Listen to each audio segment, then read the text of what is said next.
This week on No Cell Service, our hosts cover the psychological horror Last Shift. This content is intended for mature audiences only. Listener discretion is advised. Oh my. You recommended this movie. I have seen the cover floating around since 2014 when this movie came out, and always disregarded it. I dived into Reddit, and a lot of people said the same thing of like, I saw the movie cover, and I was like, God, this is going to be such a shitty B movie. I'm not even going to waste my time on it.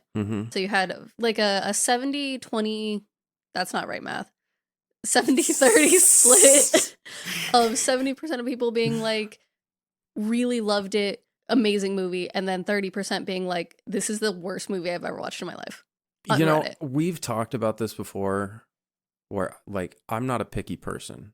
I sit down and watch a movie and I encapsulate it into its own bubble, and I'm like, it's its own thing, therefore it deserves its own blur. Right. Like, I'm not going to compare it to this or this most of the time, unless it's like the director made a movie directly based off of something else, you know what I mean? Yeah. Like a direct inspiration kind of thing. Then I'll make comparisons, but even then, like, I'll still judge it for its own thing. Like Malum. Have you heard of Malum? It's the director's remake of this movie. Is it really? 2023. He made the movie at different locations, same premise, all that kind of thing. But for him, he's like, it feels like a different movie to me. And he's like, I know it's the same concept, I know it's the same thing, but filming it and everything we went through, it feels like a different movie. I'd be down to watch that. Because Last Shift we've been talking about like top 10s, 15s, 20s lately. I'm pretty sure I would put Last Shift in my top 10s. I think I want to give it another shot without having to write notes. Not saying it was a bad movie, but I feel like I missed some of the nuance having to go back and forth and not like being fully submerged in it. Yeah. Because it is that type of movie where we talked about this with 13 Ghosts. Yeah. It's a contained movie. You're in one set, nothing else. Like the most we get, and it's the same with 13 Ghosts, is getting to the location. And that's just external shots, right? And then you're in the location and you were there in it. And I really enjoy those kinds of movies. We've talked about this. We enjoy those types of movies. What I was reading too is like they had the concept and then didn't write the script until they got the location.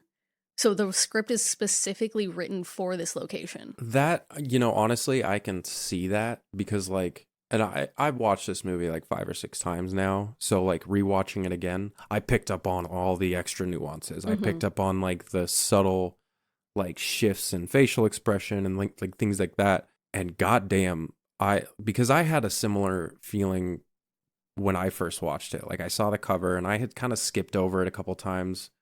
I didn't necessarily think that it looked dumb or that I didn't think it was going to be bad. I was just like, I don't fucking know what this is. Yeah. And then like you hop in. I mean, yeah, like it's literally just the police station. The only time that she's not in the police station is the very beginning when she's outside in her car talking to her mom on the phone. Yep. And like, oh God, there's some stuff that we'll get to it and I'll kind of point it out. But like some of the lighting and the way that some of the scenes, it's so fucking good. Also, the actress, amazing. 10 out of 10 was fantastic. Has almost like no one to play off of for the majority of this movie. And she actually she trained with some police officers to get like those reactions of how you would react in certain situations. But the best thing I can describe it to is when Shaggy plays off of Scooby in the live action and no one's there. Yeah. Like she's just able to play off of nothing. Yeah. And just be in it. And they had no one else in mind for the lead actress. Honestly, they didn't even audition. They called her up and were like, hey, let's go. I mean, honestly, that's the best choice they made when it came to setting up making this movie, because like the acting alone from her brings you in and keeps you in there like the whole fucking time. Whether things are calm or things start going to shit, you feel like everything from her.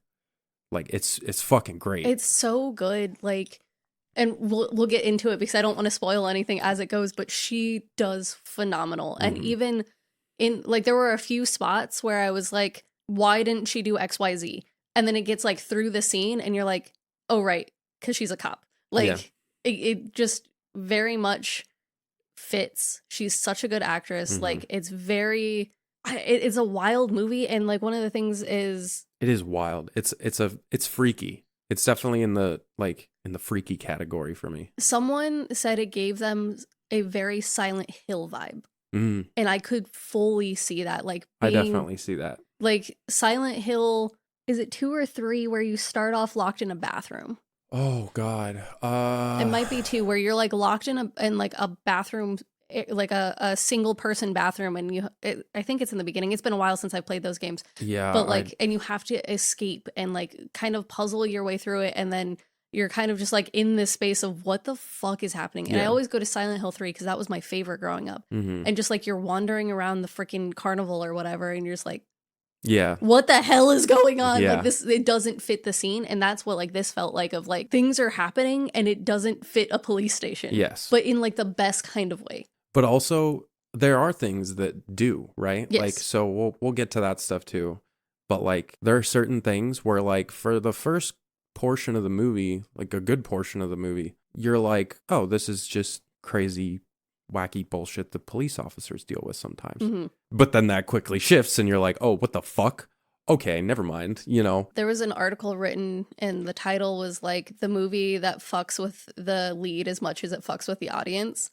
And it's so true because you are following in movie, her last name's Lauren, so we'll just call her Lauren. She is like trying to figure out what the fuck is happening, and you have as much information as she does. You don't get any other point of view. You don't get anything else to give you. I read the entire article. It was talking about not giving you anything to base in reality, right? Because like in a lot of other movies, you get a third POV or someone else's POV to see what's like happening externally and like what's really going on. And you don't get that. No. You only get her POV. You only get fucking everything great. from what she's experiencing, and you only have as much knowledge as she does. Yeah. And it's so good. Yeah, those types of scenarios set up for like such good tense moments later on, because like you're sitting there like and your brain is going 1,000 miles a minute trying to figure out like, is something supernatural going to come out of the darkness beyond that doorway? Or is just a person? Like what the, you know, it's or is it even happening? Yes. Is it all in her head? It's the unknown that makes your brain go, oh God, I don't know what to do. And you start panicking, and that's what makes it freaky, because you're like, there's nothing, like there's nothing you can do. Yeah. You know, it's like that helplessness that like fucking really hits it home. Yeah, and Anthony, how do you say his last name? DiBlasi? He's the director and co-writer or main writer, I don't remember which. He said for this movie specifically, he wanted to focus on the sound design. Oh, yeah. And you can tell that he did. I'll point out, like... I had to pause the movie at one point because I was like, is this in my house or is it part of the movie? And I had to pause it because I was like, what the fuck is happening? And I told you, I watched this movie at like 10:30 last night. Didn't finish it till after midnight because of me taking notes and having to pause and stuff. Mm-hmm. And I was just like, I need to watch something else because all I'm hearing is this movie. Yeah. The sound design is amazing, and that's part of the reason as well that this is filmed in Florida. That makes sense. He really wanted to work with a sound crew he had worked with before in Florida. And so he was like, Florida it is, because I want to work with these fuckers. Yeah. And like it really does make it like these. I love sound design and the extra shit that you can build into a movie. And we always talk about like, oh, the silent bits or whatever. I never realized there was like no music until music happened. Like it didn't even faze me that the scene was silent or there was not a lot of buildup or anything in the background, just because like it felt so natural to have what was going on happen. Yeah. And then music starts and I was like, oh my God, that entire scene was silent. And you don't even clock it. And the way that she reacts to sounds that she hears and everything, like you hear that stuff and your brain kind of goes into the same mode as Lauren's, and you're like, okay, what is that? And as you're like watching her walk out into the hall and like kind of go find it, your brain is also like, all right, we got to go find the sound. It's almost like you're subconsciously like, yeah, there needs to be no other sound so that I can, determine where this is coming from and what the fuck it is. You're playing detective with her. Yeah. It's good. It's so good. It's really good. We'll get to ratings at the end of the movie. I think the only other thing I had for like production, they did this in 10 days. That's killer. And they only filmed at night. Makes sense. It definitely helps with this movie had a very small budget. And so not having to block out the windows or do anything like that, like definitely understanding only wanting to film at night. And he's like, yeah, production really hates when you only film at night. But I was like, it's 10 days. It's fine. We can do this in 10 days. It's fine. Also, you may film at night, but like at least the actual location is fluorescently lit and everything. It could be like Grave Encounters where you just show up to a fucking abandoned asylum and you got to supply your own lights. You got to supply your own fucking everything because, you know. Yeah, I really like, I don't know. I really wanted to find like the BTS stuff I've been able to find for some of the other movies where it's like the third person filming everything else happening. And I could not fucking find it for this movie because I was wondering how much external light they used or like filtering they used for fluorescent lights because that can really wash people out. So I was really trying to figure out what they were doing for lighting, and I, for the life of me, could not find anything. I don't know if they have a DVD of this. I might like have to go find a DVD to find behind the scenes that I actually want. Honestly, and I'm thinking really hard about this. I genuinely think that like it was mostly natural lighting, besides maybe like the cameraman having a warm light, like a soft warm light, either like on his rig or like, you know, on his person so that it projects onto like whoever he's filming. Yeah. But that would, if that was the case, it would be so subtle because like it's not like there's not special lighting really most of the time. No. Does that make sense? Like there's not like special beams of light highlighting certain parts of the screen to like train your eye to. It's pretty much just like, I was thinking more of like a softbox. Have you seen those? I don't know how much you know about like film stuff. I think so. It's like the big, it's literally like a giant box that has like a shower curtain on the top of the front of it, right? And then you project light on it and it gives this really soft glow to where it looks like natural lighting. And I'm thinking something like a softbox. And then I'm thinking with the scenes where you can't see the lights, I think they put like a filter, like the softbox filter. Yeah. They're just like, it's literally like the cloudy shower curtains is the way you can DIY it. Yeah. You throw those over that and it takes away a lot of that fluorescent highlight. And I think that's like what I could figure watching it is that's what I think they did. Yeah. Which looks phenomenal. And there's one scene that, again, we will get to. We keep saying this. You can't see shit. Yeah. And I have never... You can't see fucking anything. Terrifying. There is no light. There's no highlight of anything. And like that scene was happening, it seemed to drag on, even though it wasn't that long, in like a good way of like, oh my God, it's been a millennia. What the fuck is happening? Yeah. I can't think of another movie that did full blackout screen. You can't see shit. Well, I have a lot to say about that scene, okay. So we'll get there. Perfect. So this movie starts with, well, first it starts with like a black screen and you hear children singing. Yeah. Very creepy right away. And it's that like na na na na na na na na na na na. It's to the tune. It's a Bible song. It's like a Christian song, and I don't remember which one it is. But it's fucking. The kids are singing it. It's creepy as shit. And then it cuts to a police car sitting in front of this small station where Jessica Lauren is on the phone with her mom, and her mom is essentially just telling her like, "I don't want you to do this. I don't want you to end up like your father, and this, and that." And they're essentially setting up like, okay, her father must have been a cop. And he must have died on the police force. Like, that's what you glean from this. Yeah, and she's... her mom just keeps trying to convince her not to go. And Jessica's like, I'm going to be late for my first day. And she's like, exactly, stay on the fucking phone with me. Don't go in there. You don't need to do this. Like, she's like, yeah, no, I'm going to be late. Yeah. Bye, I love you. Bye, I love you. And then, like, closes the phone and gets out of the vehicle and heads up to the police station. And it's...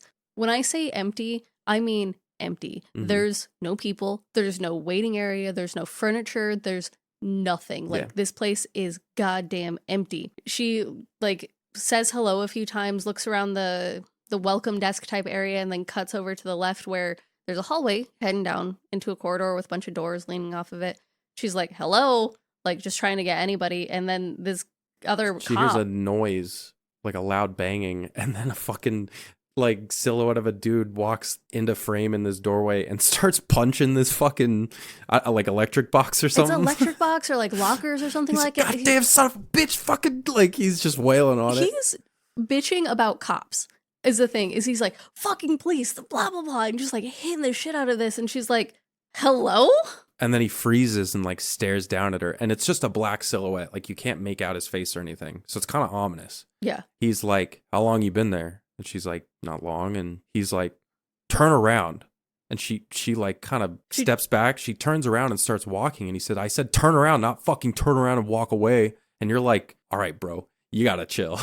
I was trying to, as this was happening, count the amount of religious terms they use, or not religious, but like religious adjacent terms that they use throughout the movie. I lost it after the first two, but he talks about like something about Saint Michael, and then he's like, oh yeah, this place is like a mausoleum, like it's your turn to guard it type deal. He talks about how the news station is good enough for Saint Michael, and this old police station's fucking, like you said, a mausoleum. Like it's, you know, it's essentially this police station is getting shut down because they made a new one and they're moving into the new one. But this last one, they have to wait for, they have all of their like hazardous waste stuff. So like any drugs, any paraphernalia, anything covered in blood, like anything that they lifted off of a perp is still here. And everything was supposed to be taken away yesterday, but the hazmat team wasn't able to come and get rid of it. Yeah. So her job is to be here one more night to like make sure no one breaks in, watch all of the shit, and hazmat will be here sometime between 10 p.m. and 4 a.m., which is really weird timing to me. But also, like, I'm sure hazmat teams work 24/7. I was gonna say, it honestly makes sense to me that a hazmat team would work the graveyard shift, just because, like, not dealing with people. I don't. And all that Yeah, kind of like stuff. not dealing with people. If you're moving like biohazardous waste, you don't want to do that. My guess is you wouldn't want to do that on as busy of a street, or like, you know, when fucking downtown Orlando's crowded as shit. You know what I mean? Like, Yeah. I don't know. I don't know how it works. No, I agree. That's pretty fair. I just, like, in my head, I was like, that's such a very specific time to do it. Yeah. But it's also a police station that's open 24/7. So hazmat being able to go in 24/7 is probably also good. It also, like, when I first moved down here and I was looking for jobs, they had a crime scene cleanup crew techs that were hiring. It didn't pay enough for the schedule because it was, you were pretty much on call. And it did not pay enough for that because you cover the entire valley pretty much. And they were 24/7. Yeah. Right. My other thought too is like they'd probably want to come late at night, like at the end of the day, where like the last of the perps are probably brought in and they can get the last of like what was there for the day. So like that's probably also why they would do it late. Yeah. So he essentially explains to her like, you know, just stay here if you need anything. Like, give me a call. Repeat, do not leave the premises. Just don't fucking leave. And I was like, that's a little weird, but also fair because she's supposed to be watching the place. She's also a rookie. This is literally her first night. Yeah. She actually makes a point. She's like, can I speak frankly? And he's like, yeah, whatever. And she's like, why the hell isn't a security guard here? Yeah. And he fucks with her a little bit and then is like, yeah, people don't, like, we have a fleet of blue bloods. Yeah, we're not going to hire externally. Like, why the hell would we do that? We don't fucking outsource. Like, we don't need to. Like, this was where my first question came up. She's a rookie. And aren't the cops all about the buddy system? Like, I'm surprised that I don't have someone else stationed with her. That was the biggest thing to me that that stood in the back of my mind of like, question mark, why isn't someone else with her? And I know that she's pretty much like on security duty right now. Like, she's a glorified security officer right now. But like, he did say that people are still going to be coming in. Like, the new station is open, but you probably will have walk-ups because this is where people are used to coming, or you're going to get, he's like, you might get calls, but all 911 calls should have been routed to the new station. So you shouldn't have to worry about it. And I think he also says something about like mostly just having to deal with homeless people. But it still just struck me as weird that you would leave a rookie by themselves. It is weird, 100%. Because you're right. Like, usually it's you and your partner. But again, I mean, it's a glorified Paul Blart. You know what I mean? Like, she's just gonna be there for one night. How long is that shift anyways? 10 to 4? Is that an 8-hour shift? I think she got there before 10 though, I think. That's fair. I think it was just like got there at 8 or 9, and then so like 9 to 6 maybe, or 9 to whatever the fuck. I don't know. But just a normal shift, just graveyard style. I don't know. That's the only thing that struck me as weird from this. And he does end up giving her like his phone number, says call the station. It's down the street if you need anything. Honestly, you should be fine. Like, here's the kitchen. Here's blah, blah, blah. Like, just stay awake and don't leave. Just hang out. And that's what she does. So she ends up, like, she sits at the front desk a lot. She had a book and, she starts reading and then, like, immediately starts falling asleep and drops it on the floor. And you see it's the police officer's hand guide or something. It's like for a new rookie, it's the handbook, right? It's the pig Bible.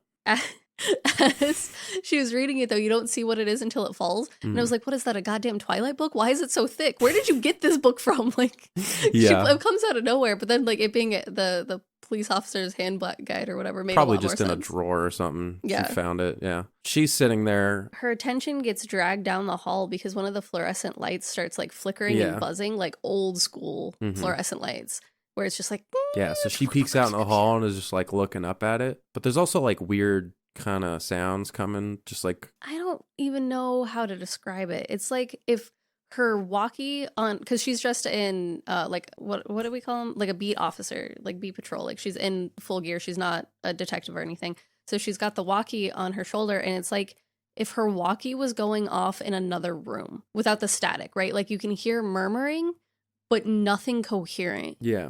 And she doesn't even really seem to think anything of it. So, no, like... It's almost like she doesn't quite hear it. Yeah. Or maybe it's so quiet. I watched the movie with headphones, so I was hearing everything. Yeah. And I can't wait to talk about that later scene because... Oh, I'm so stoked because I watched it. I almost watched it on my computer and then I didn't. I should have. It's the first time I watched the movie with headphones. It makes a difference for that scene. Trust me. It's fucking crazy. I have to rewatch it. So, yeah. So she sees the flickering lights. A phone call comes in. That's right. The phone call comes in. So she goes up to the phone at the front desk. She answers it. And she hears this panicked young girl. Just sobbing. And saying she's trapped and needs help and they're coming soon. And she's like, what the, like, where are you? Like, can you tell me anything? You know, like this and that. And she like sobs and is like, I think they're all dead. And then the line disconnects. And then, yeah, she ends up calling the new police station and is like, hey, I thought all calls were rerouted to the new station, but like I just got a call from someone. And the guy's like, they are all rerouted. Like, he's like, I'll double check, but they should all be routed. Yeah. Like, I'll look into that for you.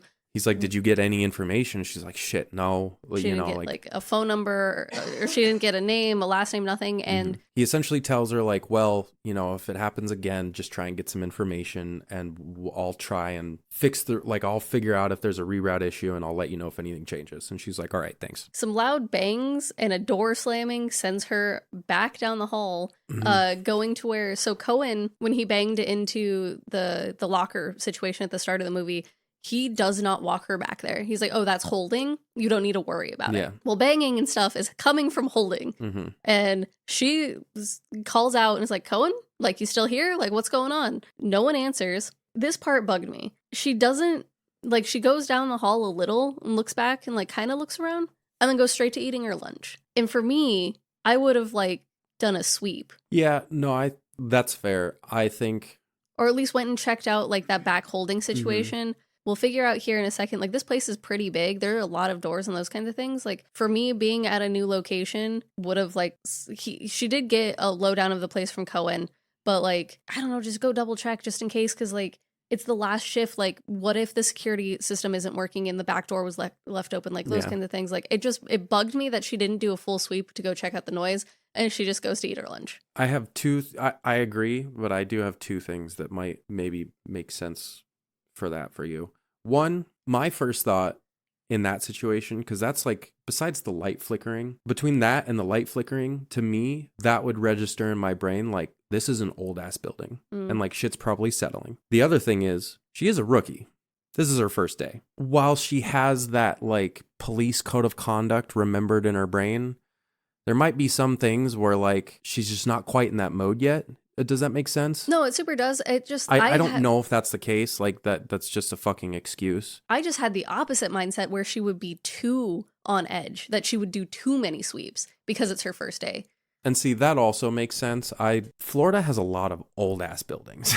That's also fair. So like to me, I'm thinking this old ass police station that they're already moving out of because it's like they've made a new one and they're ready to fucking get rid of this. Like there's gonna be creaks and there's gonna be, you know, shit like that. It's not until later that my brain would then go, that's not the building settling. This has happened too many times. Like that's, you know, two's a coincidence, three's a pattern kind of thing. But like this first time, I think for me, it'd be like, oh, you know, I don't know. No, that's fair. I understand where you're coming from. And it is a very old building. So she could just be like, damn, no wonder they got a new place type deal. Yeah, also exactly. Because we don't know why they made a new police station.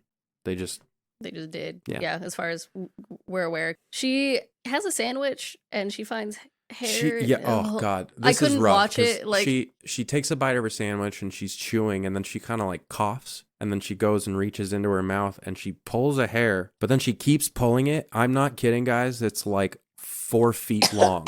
I'm sorry. You're good. I know. It's hard to talk about. Yeah, she Fuck rips me. it out, spits out her sandwich, takes a drink of water.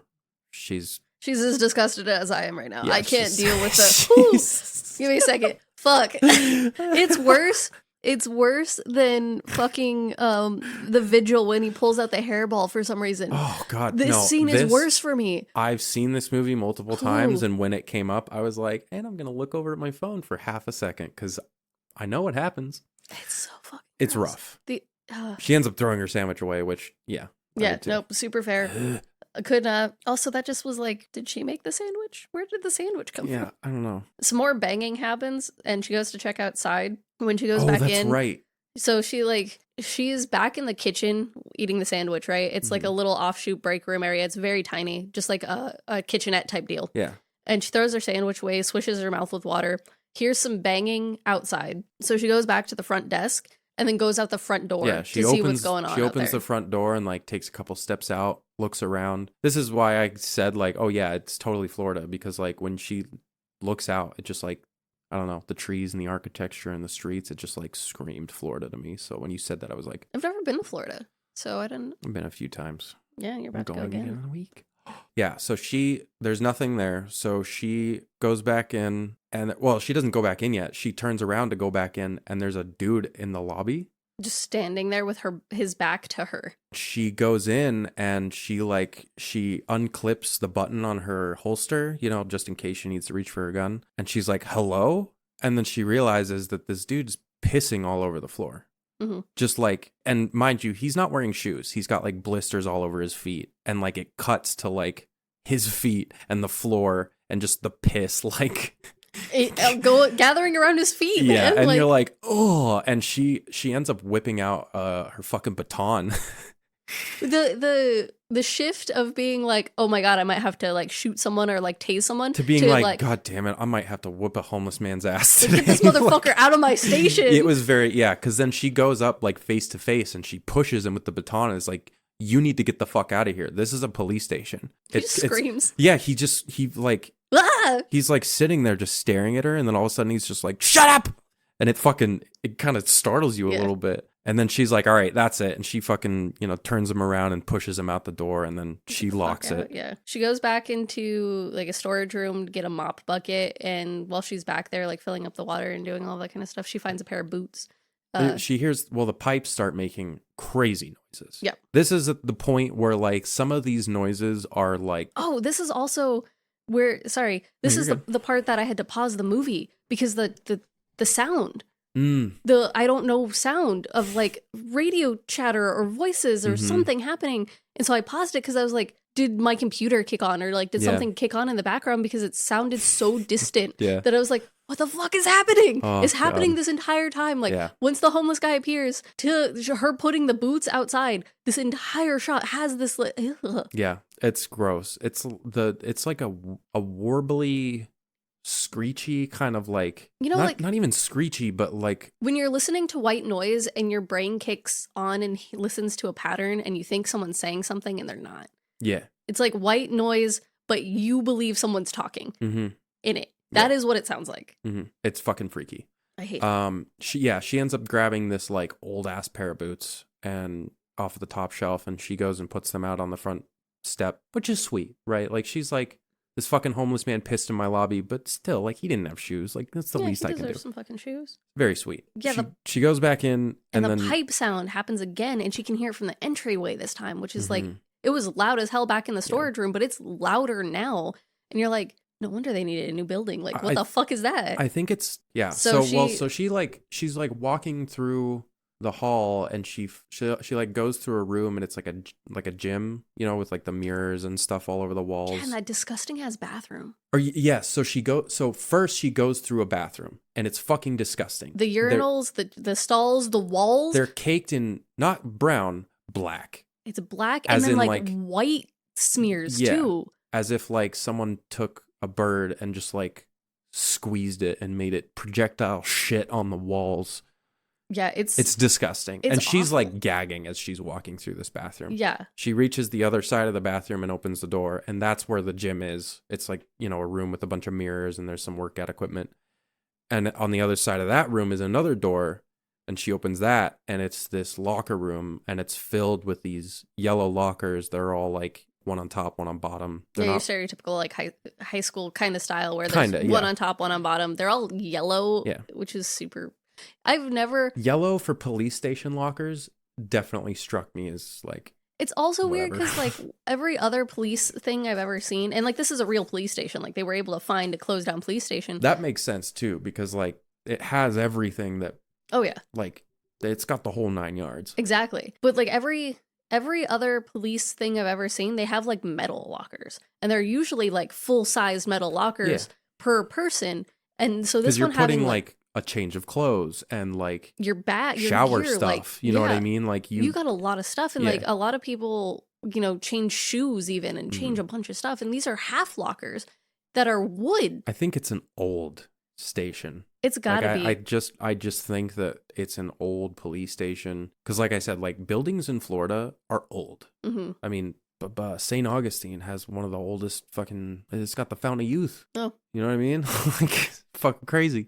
They're just older yellow lockers, not typical of what you'd think would be in a police station. Yeah, no, it's fine. They feel more like they would belong in like a high school art class. Mm-hmm. It's very weird, but all of them are closed. She's like walking through, like brushing her hand through some until she comes across one with a key in the lock. And it's locker 25. Yeah. She ends up opening it and she finds a picture of her when she was younger, sitting on top of her dad's shoulders. You guess that that's what it is, but it's not like obvious. She looks on the back and it says Cuddlebug and Daddy at the park. And like, well, so you have like she almost goes to take it. Like she almost puts it in her pocket, but then she ends up like putting it back. But she like slides it between the shelf so that it like stays up pinned against the wall and like kind of. Yeah. And that was weird to me because I was like, why would you leave it there if this place is getting shut down? Wouldn't you want a photo of you and your dad, especially after he passed?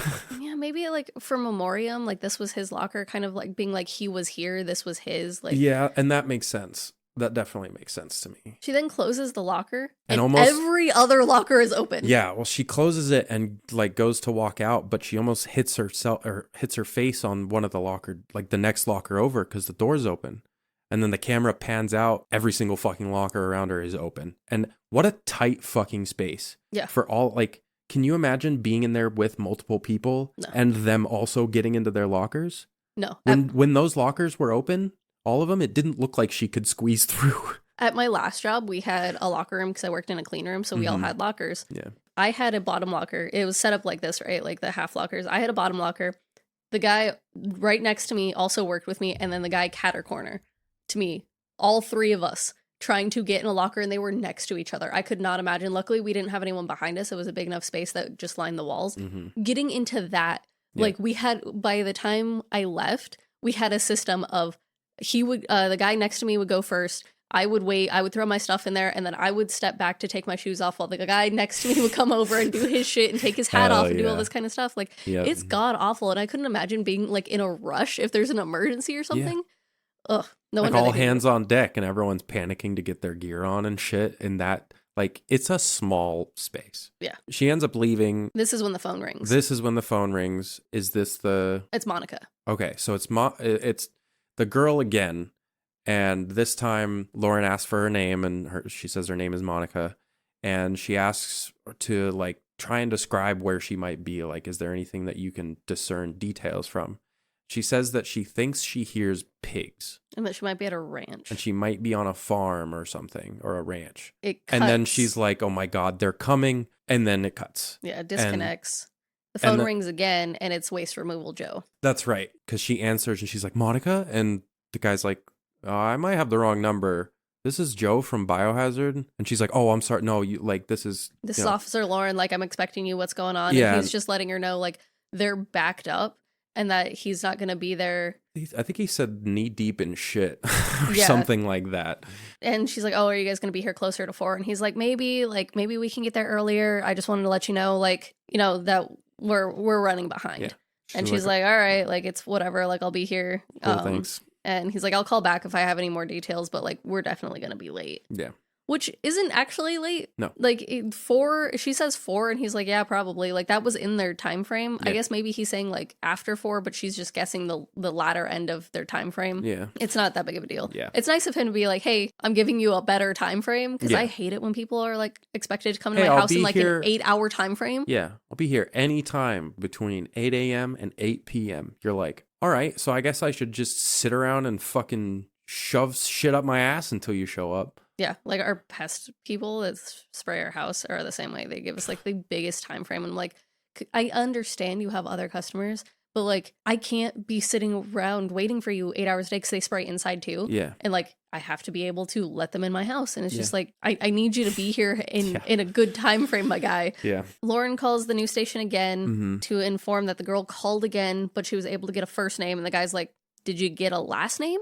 And she's like, fuck, no, I didn't. But like, she said something about a ranch and some pigs. And he says all 911 calls are being routed to the news station. That means she's calling the station directly. And she's like, well, what can I do? And he's like, have her call 111. Yeah, he's like, tell her to fucking call 911. And Lauren's just like, all right, thanks. And fucking hangs up. It's not wrong though. Like she can't do anything. I understand her trepidation of like, I don't want to tell a girl who's asking me for help to call someone else. She wants to help. Like anyone, like I think this is also where we learn where she can't track calls from this phone. I think it's this one. Because the guy is like, I don't think I can trace calls from here like to that station. You said it earlier. She spends a lot of her time just like kind of sitting at the front desk because anytime she's not distracted by noises or the homeless man, she's at the front desk just kind of chilling. Yeah, so she's back there reading the law enforcement handbook when the shelves behind her move. And these shelves, I've only seen these shelves one other places, and they were in archives in a library. Yes. So they're the shelves that have the crank on the very end, like on the side, that when you crank it, it literally like moves the shelf like to the left to right. Yeah. And so that you can like have them all pushed together, and then you can like move them to kind of get into wherever you need to go. It's really good for space saving, but they're also very heavy. Like, they have a hand crank for a reason. Mm-hmm. Like, you have to hand crank them to move them. So the fact that one moves, she's like, that's fucking weird. And then she's like, whatever. Goes back to her book. It happens again. And she's like, okay, what the hell? And so she goes and, like, checks it out and tries to move it, and it doesn't move. And she sits back down again, and it just fucking slams this time. Just fucking slams into another shelf. And she's like, what the fuck is happening? Yeah. She hears more. She hears like a big banging noise coming from holding again, or that area. She goes into the hall, and at the end of the hall, in that room at the end, there's a filing cabinet that looks like it's been thrown across the room, and papers are like scattered and shit. The drawers are pulled out. There's a drawer that's literally like propping a door next to it open because like it's been fucking thrashed. She goes in and like she hears more noises, and so she keeps like following the noises. And she tries to like call dispatch again on her radio, and she's like, hey, like a possible B&E code 9 or something, and the radio like chatters, and he's like, repeat, didn't hear you. She it's tries static again, pretty much. And nothing, like static again, like guy does not come back to her, can't. She's like, well, fuck me. Like, she tried to do her best to like call for backup, but that's not happening. Yep. Some girl singing cuts into her feed now. Yeah. And so instead into of her radio, it's a girl singing that same like Bible song that we. Yeah. I can't place it. Like, it's a tune of a Bible song that I just like. Yeah. Can't place. It's right on the tip of my tongue, but like I can't remember the name. It's an older one though. Yeah. Now the only song coming to mind is like Barney's I Love You. But that's not it. Yeah, so she keeps following the sounds. And the lights go out. The lights go out, and then the emergency lights come on, and they're all red. I hate that for emergency lighting. Why is that emergency lighting? Eerie as fuck. I don't know, because that happens a lot. I wonder, okay, so the only thing I can think of is with astronomy, right? Like Lowell Observatory in Flagstaff, a bunch of like astronomers, they all held a let's look at the stars night or whatever at Buffalo Park, and they give you a red light to look around because it doesn't fuck with your eyes. Like, so it doesn't mess with the telescopes and your eyes stay dilated to the darkness. But I don't know why that's the only thing I can correlate in my head of why would you if you were to have emergency lights, wouldn't you just want them to be regular lights? That's what my thought is. Yeah. But like that's the only thing I can compare it to is like keeping your eyes dilated to the surroundings you're in, but it doesn't make sense for a police station. Yeah, the lights go out, and then it's like the red emergency lights. She keeps following. There's more banging and more noises. And she's whispering, like, what did you call it earlier? The, like, oath, or what the fuck is it? The police officer thingy that she keeps... Like the code of conduct is what you called it earlier. Yeah, like, it's like the, you know, I shall uphold the Constitution and... Yeah, and do the I blah, shall blah, blah. protect with dignity and courage and... that kind of stuff. And she's reciting that like it's the Lord's Prayer. Yeah. She just like is whispering this as she's like searching. I think at this point she does pull out her gun at this point to do like a full sweep. Yes. And is whispering that she's searching around the building, and then a box just almost drops directly on her head. Yeah, she's in like a back kind of storage room. It's got like the kind of storage shelves, but it's I don't really know what this room, like maybe an electrical room that they then put boxes in. There were like boxes of files and stuff on top of the shelves. Because it's got like a loft. Yeah. Area where the homeless guy is looking through boxes and is looks pissed. Up. She looks up after this box hits the fucking ground in front of her, which scares the shit out of me every time I watch this movie, because I always forget. She looks up, and the homeless man is just on top of the shelf, sifting through the boxes and like tossing them off. And she's like, "Oh, god damn it!" Like, this is where you see her realize, like, oh, it's all like, it's not anything scary. It's just this fucking homeless guy.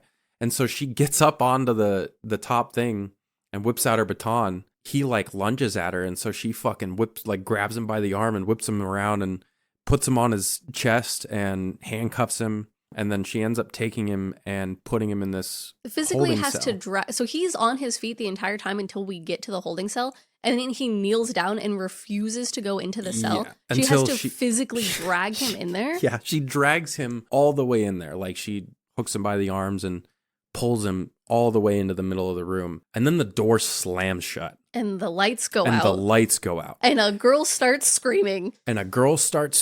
And this is where I said, why the fuck don't they have her paired with someone else? This is where I was like really starting to hammer, like, why would you leave this rookie alone? So she like drops her flashlight in the panic of the darkness. She's like freaking out. And then all of a sudden you hear like the homeless guy coughing and like kind of groaning. She ends up having to tase him. Oh, that's right. Yeah. She tases him first because I don't remember what happened, but he like starts getting aggressive or something, and she's like, she has to tase him to calm him down. Yeah.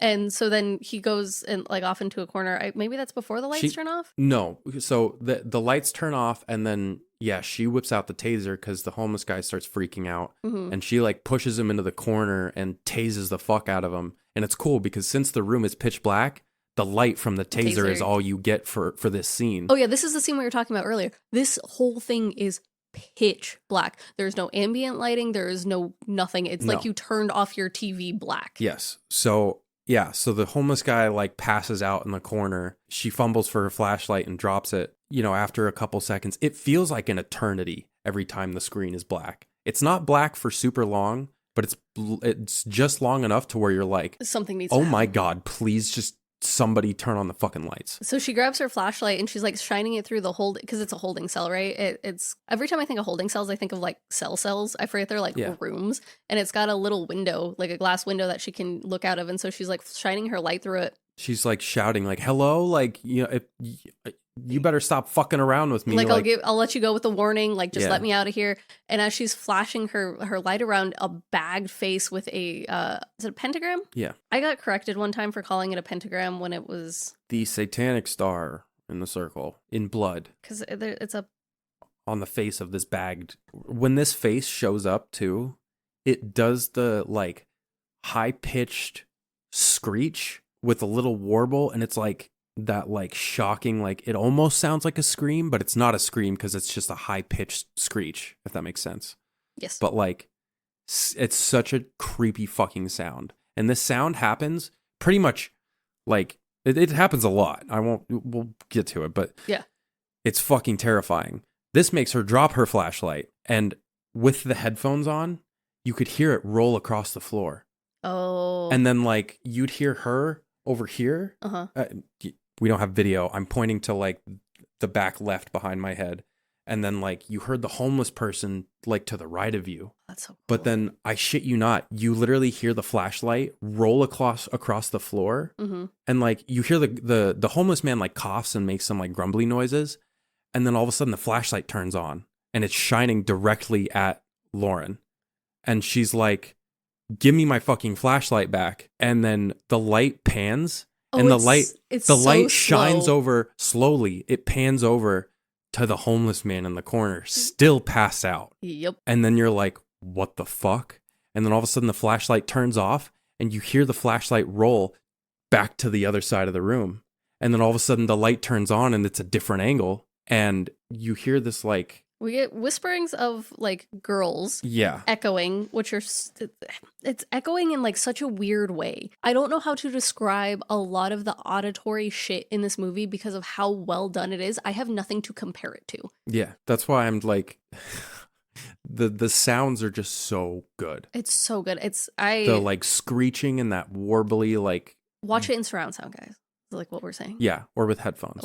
Like, and I can say this with confidence, the jump scares don't jump up in volume when they happen. So like you can watch this movie with headphones at whatever volume feels comfortable and not have to worry about like, oh, is a jump scare coming? Is it going to get loud? Mm-hmm. It doesn't do that. Yeah. Like the volume evens out, so it's not like it's scary, but it doesn't punch you in the face. Yeah, they don't rely on a high kick score to scare you with the moment. Yeah.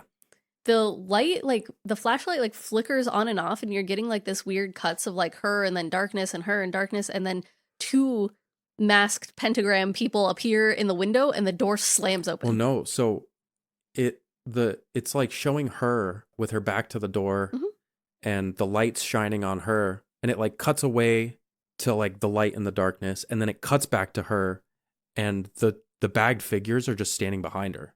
They're not. Are they in the door? Yeah. Okay. No, they're literally like right behind her. And then and then she like turns around and the door kicks open. The door's open and the fucking lights turn on. The lights turn on. And the flashlight is back on the ground, and like her hesitance of staring at the door and staring at her flashlight, I'm like, bitch, get the fuck out. What if it closes on you again? Just get out. That whole scene, like all I gotta say about it is watching it again, watching it with headphones for the first time, that scene hit so different.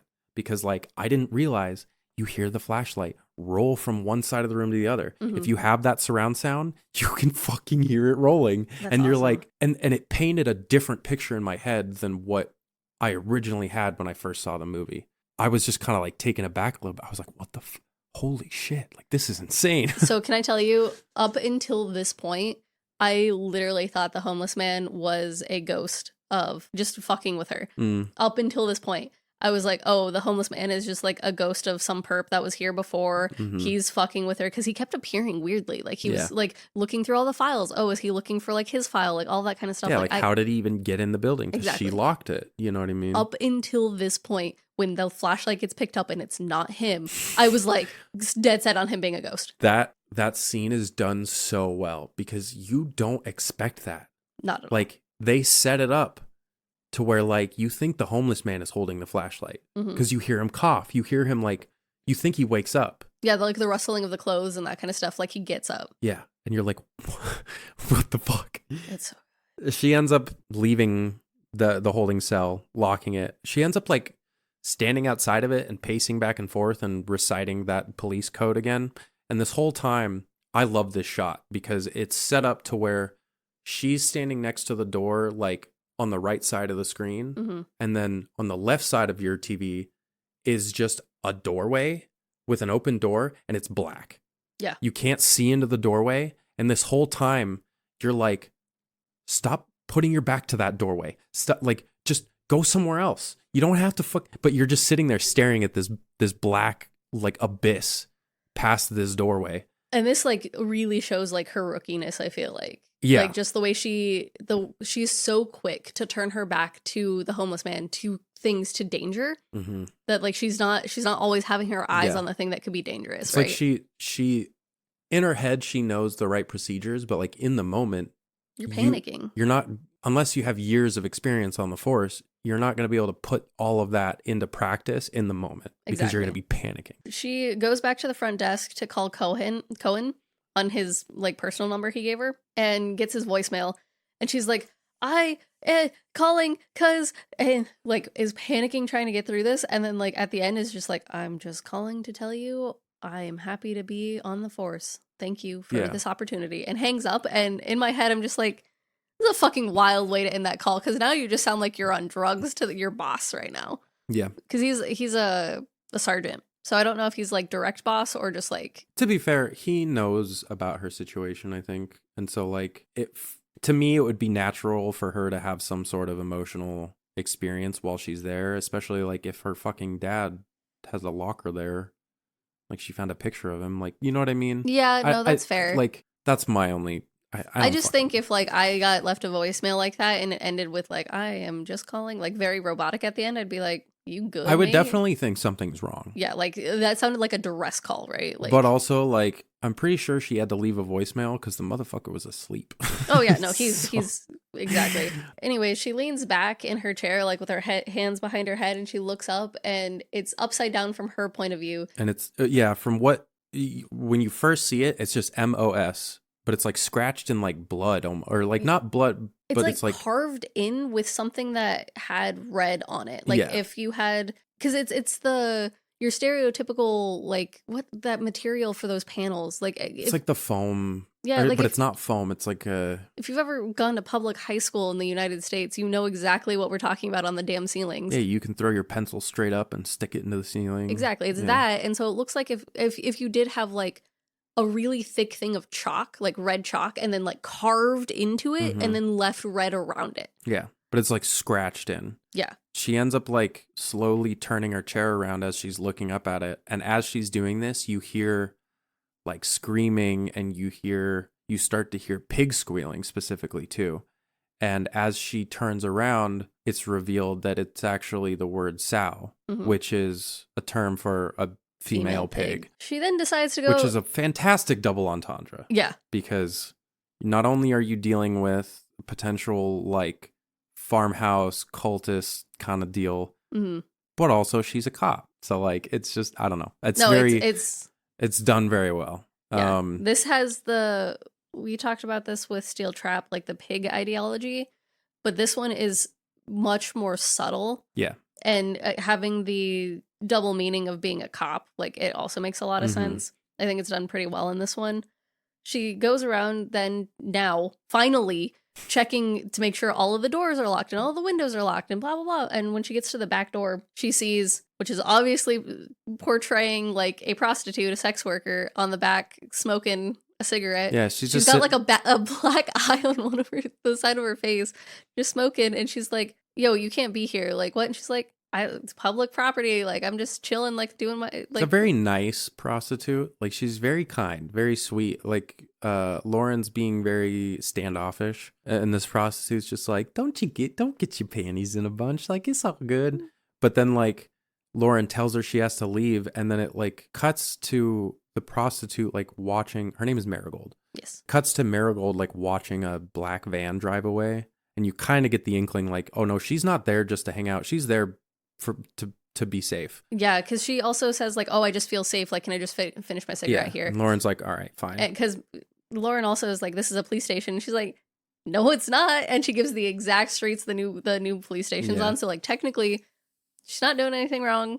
I mean, you might be considered loitering, but, like, it's a closed property. I don't know. As Lauren's about to go inside, she, like, Marigold catches her and is like, hey.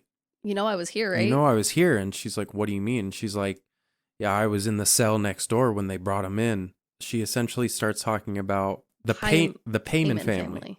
Which is Aldi Mason family. Aldi Manson family. Yes. That's literally what she refers to them as, is like...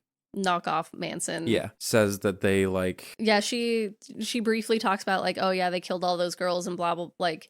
Going not super into depth. It's hard because I don't remember exactly what she says. Telling the story in a way that like...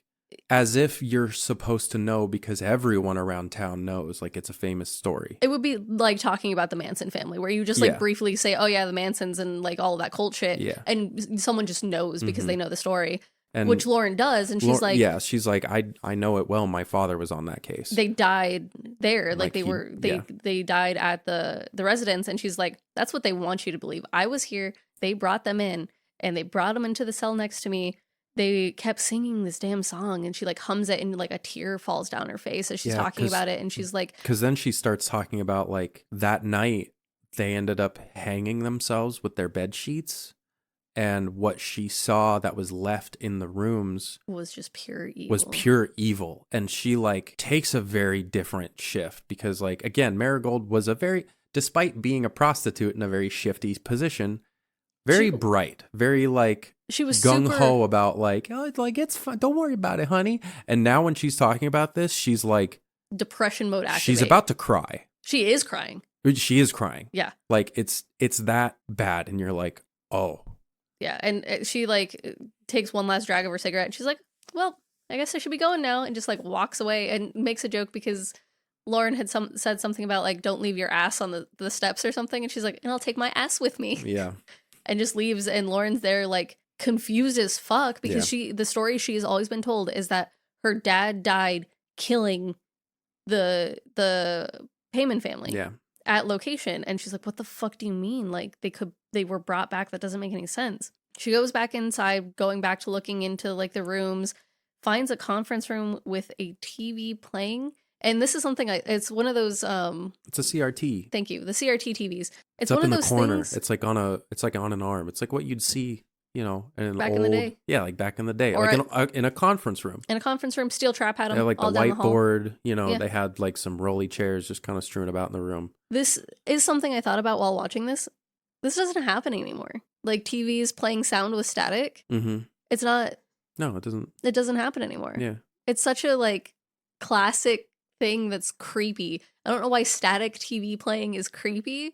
Maybe it's because of all the horror movies that did it. But like my TV has like a save screen now where it just like does the thing. I guess I don't have like no, our main TV isn't a smart TV and it doesn't do that. It doesn't like it'll play static, but it doesn't do the static sound where it's like the Yeah. Anyways, that was just something I was thinking about in the moment of like, oh, it is interesting. I mean, CRTs are wild. But yeah, so the static like ends up shifting into this guy's interview. Yeah, so he's sitting at like an interrogation table and the camera's on the other side of the table facing him. He starts talking about they don't worship the devil. Yeah, like the devil's a nothing, you know, that they mention like who do you think was there before he got his wings clipped and stuff like that. The like verbiage used for it too, like that pretty boy getting his wings clipped, getting sent down. Who do you think was there before? Like it's such good like verbiage. It's so good. Like I can't repeat it well enough. Like you just need to watch the movie to understand like how much this hits because they're speaking like religious idealists. It's him and then it'll like cut to another girl and there's two other girls. Yeah, Kitty and Dorothea, I believe. I don't think their names are mentioned. I ended up having to find them in the credits. Yeah, Dorothea and Kitty. But the camera starts like kind of swinging around their heads and as it's like swinging around it'll fade to another one of them and they're like all talking about similar stuff. Like one girl mentions how they slaughtered all the girls like pigs or something like that. Another one is like, oh yeah, we beat her to death with a baseball bat. Like it's all three. So it's the three.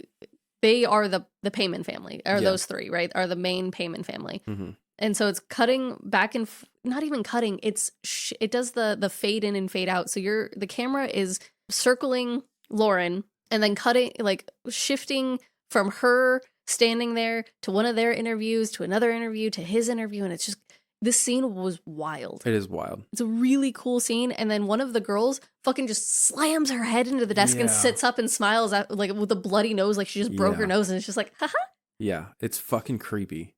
The girls are so damn creepy. One of the girls, when she mentions slaughtering like pigs, she starts squealing like a pig and it's very unsettling. Yeah, they're so fucking creepy. He is less creepy in my opinion. He feels like just your average like stereotypical cult leader where the girls are like with but no, the girls, I think there's just like the psychoticness about them that like adds to it. Whereas the guy's name is John Michael Payman, so he is very like, he's talking about this stuff how you would a leader, right? Like he's very calm, he's collected about it, he's excited about talking about it, but he's not on the psychotic level that the ladies are. The ladies are like, you know, I'll rip a dick off as soon as I see one, whereas he's just like, why do you believe that? Satan ain't shit. Like you're gonna see why, you know, like type shit, which adds to the creepy because you're like, oh no, psychotic people shouldn't be calm. That's way more terrifying than psychotic people being crazy. Yeah, it's just the charisma we see in cult leaders, right? Of like, yes, they, that's it. The they charisma. are so confident in what they're saying, it makes you want to believe it because they believe it so hard and speak it with such truth. Yeah. And just like, again, just like confidence, right? Where you look at the girls and you're like, oh fuck, someone lock them up now. Yeah.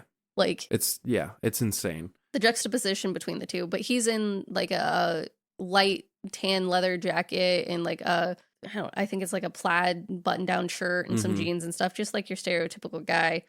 The video of John like cuts and then replays. I like you. I'm gonna come back for you and all you love. Yeah, that's right. And it keeps repeating that. As and these then, wheelie chairs start getting like flung around the room. All of a sudden the fucking rolly chairs start flinging past Lauren. And anytime she looks directly at a chair, it's empty. But then when you see a chair rolling behind her, it's got one of those bodies with the bag on its head. Really? Did you not see that? No. It's terrifying. Holy fuck. So like, and it's making that discordant, like scratching, like I can't even replicate it. But like, yeah, no, anytime it like shows her face and you see behind her, there's the bodies with the fucking bags like spinning around in the chairs. It's so like I'm getting the chills just talking about it. I really do need to rewatch this. It sucks when I can't like watch it twice. You do need to rewatch it. I do. I would even be down to just show you that scene again so that you could see it because so good. But the phone rings. It's Monica again, who says all the other girls are dead and they won't stop singing. Lauren's able to get the last name Young out of her and that she's 17. She says Lauren tries to tell her to call 911 and she's like, the only thing working is redial. Like, I can only redial you. Yeah. This is the last number. So she ends up telling Monica to get the fuck out at the, like, you find an opportunity and you run. Like, you just need to fucking run. And then asks if anyone has mentioned John Michael Payman. Has anyone mentioned that? Have you heard anything about that? She calls the news station because the line cuts again. Monica says, yes, they've talked about that. Yeah. The line disconnects again. She calls the news station, giving them the information she's gathered now. And she tells dispatch she thinks it's the remaining members of the Payman family because even though Michael, Dorothea, and Kitty were the main people, there were surviving cult members had like left. A commune. And so there are more. And the guy, like the guy through the line is like, no, like, I understand your concern, but they're being watched extremely closely. And like, you know, they like, this could just be a fucking prank by one of them, if anything. But, know, he ends up giving her a file reference number. And he's like, you know what? Like, I'll look into the name. I'll look into the pigs.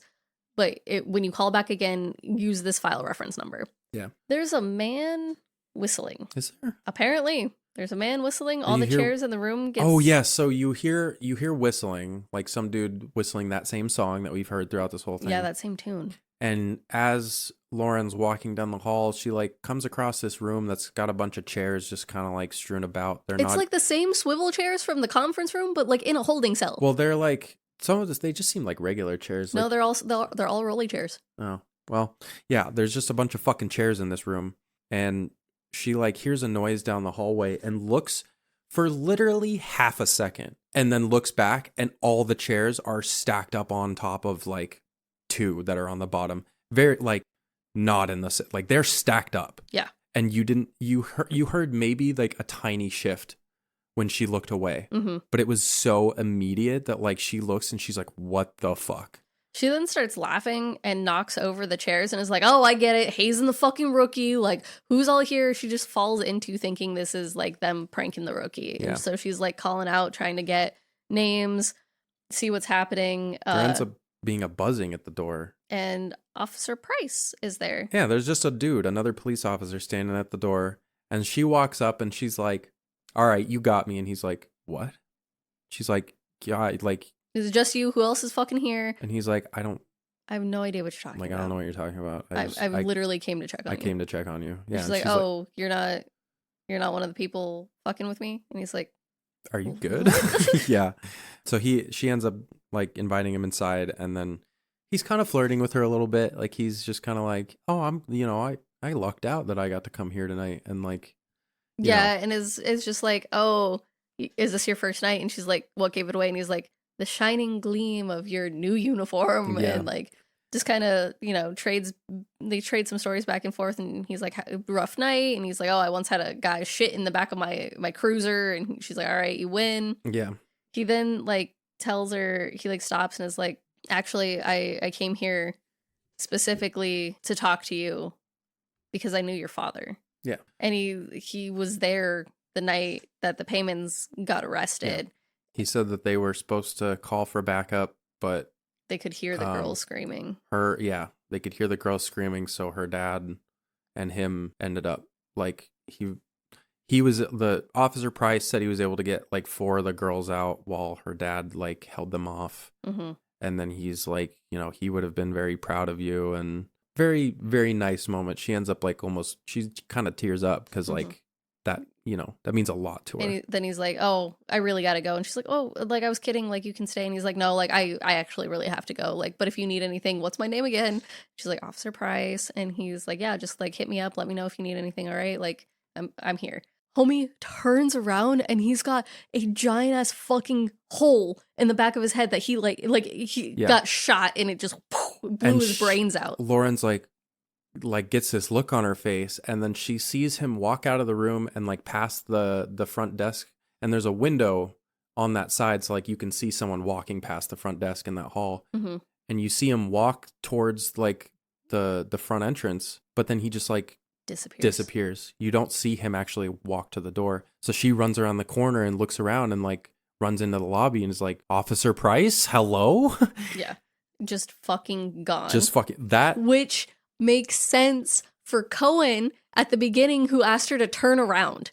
To be like, are you fucking actually here? Turn around. Let me see the back of your head. Are you dead? Yeah. Because a lot of people pointed this out on like Reddit of like, oh my God, like he was double checking because he's been dealing with it since he's been here, right? Because it's like 9:00 at night by the time she gets there. So he's probably hallucinating and seeing all these shit. Also, I remember the first time I watched this movie, when he turned around, I was like, oh, like I gasped and put my hands up to my mouth because I was like, oh my fucking God. It was a twist I was not expecting. M. Night Shyamalan couldn't write that good of a twist. Yeah.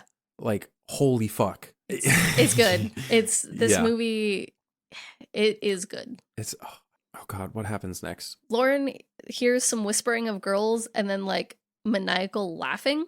It's like she's hallucinating the night the Payman family got arrested. Because she walks into the hallway and she hears like the girls laughing, gunshots, boots running, and she's like getting hit kind of. You hear officers yelling, and then it's weird because the camera like rushes towards her and she's looking directly into the camera almost as if you are whatever's pushing past her and she's looking at you, but like there's nothing there. So I don't quite know what she's like shielding herself from.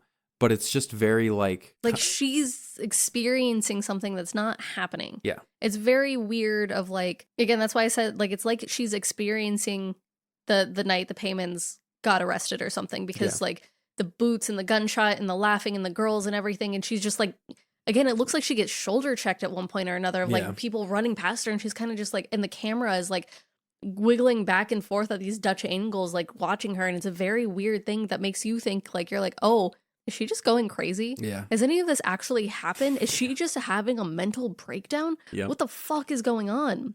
Oh. But then a body gets dragged into view. Yeah. So she hears a noise come from like down the hall towards Holding. And then there's like the camera shifts from that and it turns to like another like shot of a different hall. And then it turns back to her.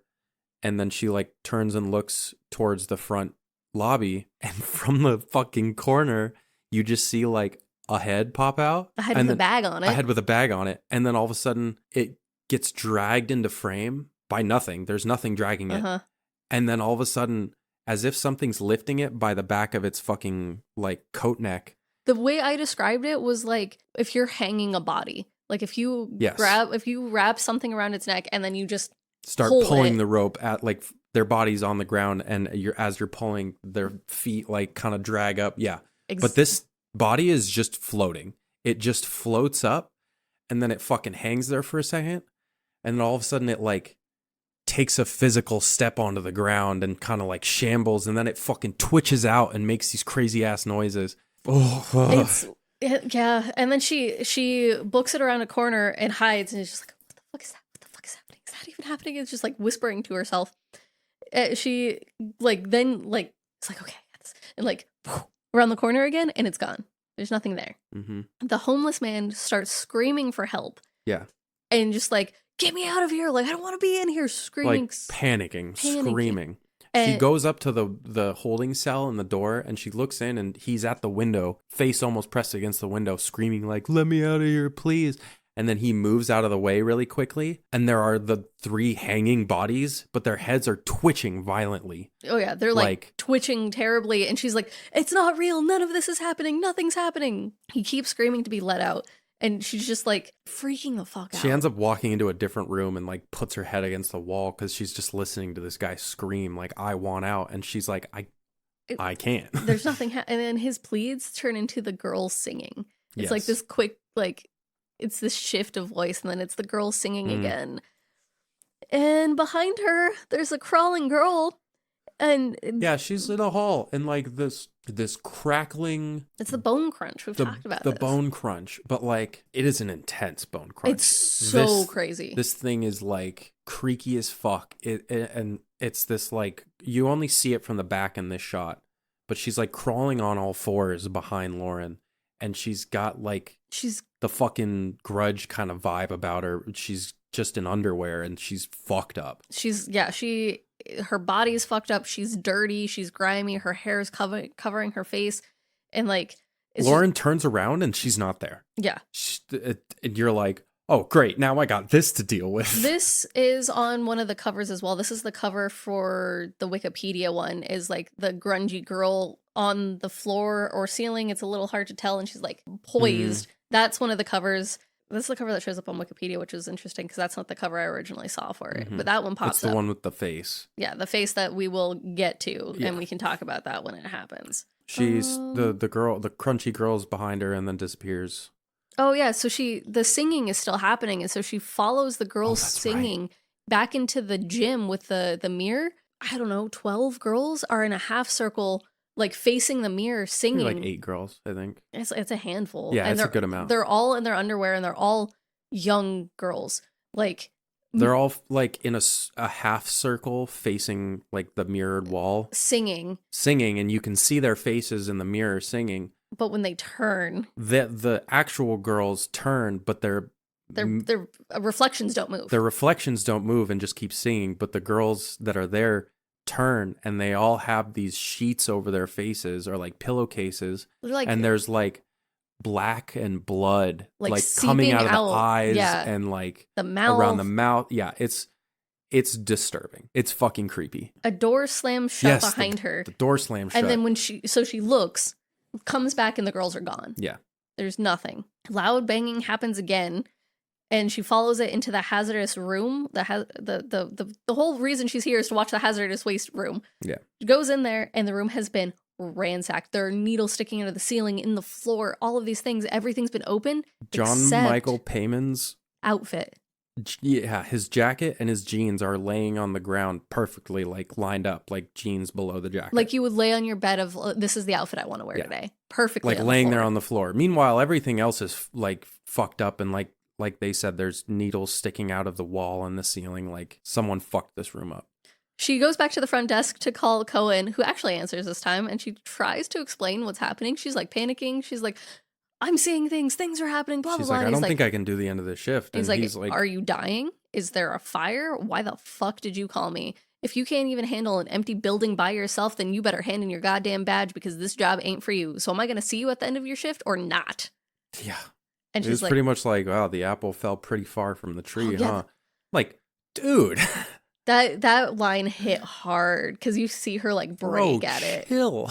Yeah, so she's like, no, I'll finish it. She then calls Joe to see where the hazmat team is and see if they're going to be here anytime soon. And he's like, bro, like, we're gonna be late. Like, this is where I think he says, like, we're knee high in fucking shit. Yeah. Like, we'll get there when we get there. And she's like, fine, whatever. Like, I'll be outside in my cruiser waiting for you. Mm-hmm. And hangs up. Yes. As she's leaving, she, like, gets out onto the front steps and the phone starts ringing again. Yep. And you're like, damn, she's just gonna leave it. I'm like, also fair.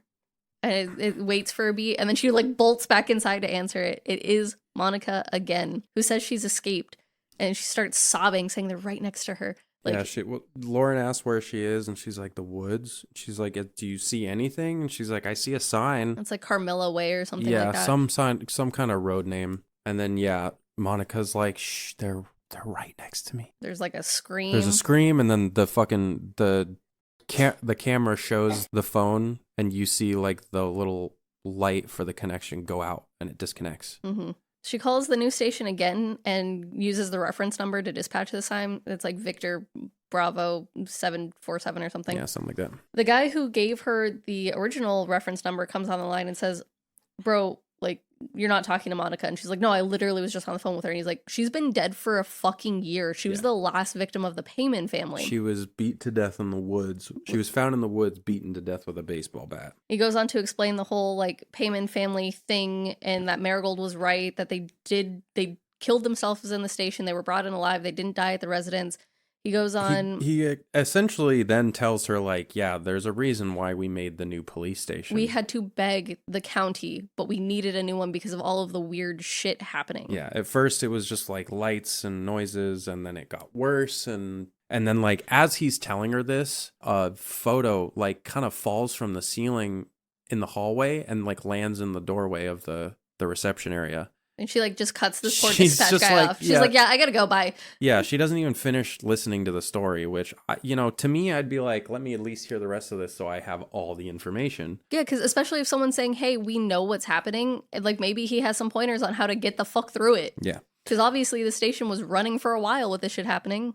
She ends up hanging up the phone, and she goes and she picks up the photo, and it's a picture of her dad dead on the ground. It's the crime scene photo of his body. And then she looks, and there's like more photos just kind of scattered, maybe a few feet down the hall. They're all photos of the girls who were murdered. There's the photo of Officer Price, who's also dead. Yeah, like, Officer Price laying there against a wall with fucking blood splattered against it. She closes her eyes because there's like some whispering and then like a high-pitched noise, and she's just like, it's not real, it's not real.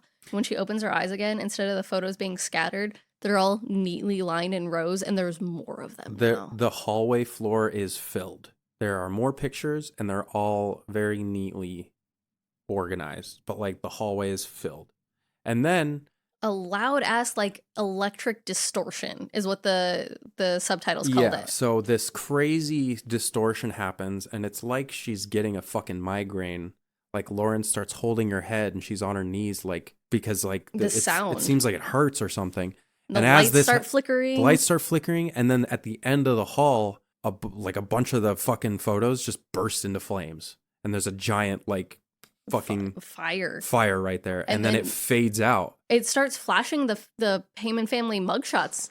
It shows like John's and Kitty's and Dorothea's in her head, and like, and it kind of like it's saying some of the, like, it has some of the dialogue from earlier, but it's like all so overlapped that it's just like it's visual and auditory overstimulation. Like, if you could portray that is what the scene is doing, like with the sound and her like falling to the ground. Yeah. There's John speaking into like a distorted audio. Like, there's just so much shit happening. And she wakes up. She ends up passing out, and then she wakes up to her phone vibrating. Yeah. And she's just laying there in the hall. It's her mom. She answers the phone, and it's her mom, and she's like, I'm sorry, like, I don't, whatever. And she's just like, I can't fucking do this right now. Like, I gotta go. And she like pats her side, and her whole belt is gone. Her taser, her everything. The police utility belt is fucking gone. Mm-hmm. She's like, I love you. I will talk to you later. And her mom's trying to keep her on the line. She's like, love you, bye. Yeah. And as she's going down the hall, she's like, is she going towards the front? You know, she's going back towards Holding, and she sees someone cut across the hall. She sees someone cut across the hall, like around the corner. So she goes after it. And then, like, as she approaches the corner, she gets smacked in the face by her baton. And then she gets knocked out. We see her getting dragged into an interrogation room. And she awakes, and sitting across from her is a girl. Yeah, a young woman. I think she might be Birdie. I don't think they give her a name, but in the cast credits, there's a woman named Birdie, and so I think this is Birdie. She has Lauren's gun, and Lauren Bill. is like, "This isn't real. Like, I'm probably talking to a fucking wall right now." And the girl like holds up the gun and is like, "You want to fucking test that?" And Lauren kind of like sits back in her seat. She's like, entirely broken at this point. She doesn't know what's real or what's not, so she's staring at this woman and is just like, "Yeah, sure. Yeah. What the fuck ever. This is where I am. What's going on now?" This lady then goes on to essentially say like she's jealous that he didn't choose her to come with them, and instead it was those two like sluts or whatever, Kitty and Dorothea. Like she does not like them, but she's like, I have learned to forgive him. Yeah, she's like, I love him, and like she mentions that tonight is the 1 year anniversary of John Michael Payman's death, and she's here to celebrate. And then she literally just shoots herself in the head. Just blood and splatters on the wall. And that's when you realize, oh shit. This was real. This was a real person. Yep. So thank God Lauren didn't fucking test her shit. On the flip side though, it kind of like, I think this part grounds Lauren, right? She's like, oh my God, so like shit, I have been seeing stuff that's been happening. It's just these crazy fucking cult people like fucking with the building because of his death. Yeah. The phone at the front desk is ringing again, but now it's shaking the entire damn table. When it rings so violently that the phone itself is like about to fall off of the hook. Like it is way more violent than it's been. Yeah. And she answers it. And it's Monica again. And she's like, who the fuck is this? Like, Monica's dead. You're fucking with me. Monica's dead. And this girl goes from sobbing to laughing. And then I can't remember what she says. Yeah, because I got distracted because the desk starts shaking and she looks under it and there's a beat up girl under the desk staring up at her. Yeah, the desk starts shaking and then she like scoots back and looks down. It is this gross ass fucked up girl like staring at her. She like reels out of her chair and backs herself in between those shelves that have the cranks on the sides. Locking herself in the worst place without her gun because she left it on the desk. Cornering herself. This girl is taunting her. This girl, yeah. So it like comes around one side and kind of looks at her and then like moves back and then you see it run across the front way really quick. It comes back around and you see its hands fucking reach over around the sides and then it like peeks over and like it meanders over towards Lauren and Lauren's like she ends up just closing her eyes and she's like trying to look away. It's not real. I don't see this. And I think she starts reciting the code of conduct thing again. And then she opens her eyes and it's gone. She then bolts to the front door, but it's locked. Yeah, she can't get out. So she pulls her pistol out, which I love that they were like, this is what I would do if I had a fucking gun on me and I couldn't get out. Yep. She shoots at the door. But when she shoots at the door, it's like freaking video game mechanics. Yeah, where like you see the shattering, but then it like repairs itself. It just like fades away. Yeah, it hits and then nothing happens. And she goes up to the door and touches it and there's no glass shatter. There's nothing. And she's like, what the fuck? Her cell phone rings. And it's her dad calling this time. And he's like, hey, Cuttlebug, what's going on? So it's definitely, this is where you find out for sure that was the photo of her and her dad. Mm-hmm. And he asks why she's trying to leave. Like, I laid down my life for this job and I expect you to do the same. Yeah. And it's super manipulative phone call being like, bitch, you're trying to fucking leave. Not with my name, you're not. Yeah, it's fucking creepy. He tells her that the guy who killed your daddy is in this building and you got to do something about it. Mm-hmm. The homeless guy is now walking around somehow. That's right. So yeah, so she's in the front lobby while she's on the phone with her dad. And then she looks over and the homeless dude is just like in the hallway. And so she goes up to him and she makes him get on his knees and he lays down on his stomach. And as she's handcuffing him, the lights go out and then turn back on and he's flipped around. And his eyes are bug-eyed. I think his neck is supposed to be like he's not turned around, like just his head is. Oh, it looked like his whole like. I think I don't know. But he's turned around like bug-eyed and fucking like red veins like his flowering whole face out of is white as fuck. It's fucked up. It's similar to. It kind of reminds me a little bit of Weapons. Like when, what's his name? Oh, the principal? Yeah. Yeah, the big like wide eyes. Yeah. Kind of like that. But like this face is like, he's fucked up. And it's screechy, discordant, like warbly sound again too. Like it's like that, like, wah, like it's so jarring. I think he just disappears too, right? Yes.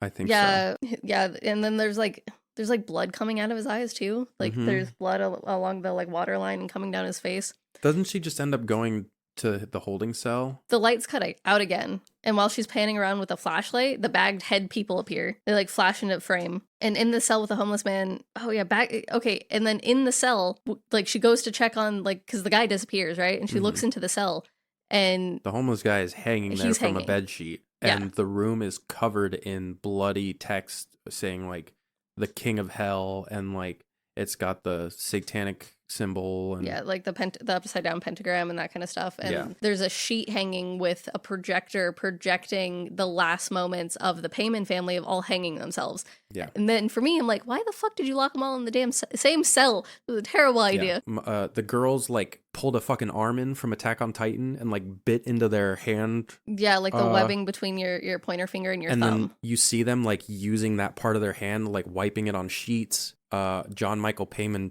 puts the sheets over the girls' heads, and then he puts one over his head. He slowly turns around, and it's as if he like sees Lauren watching this film. Yeah.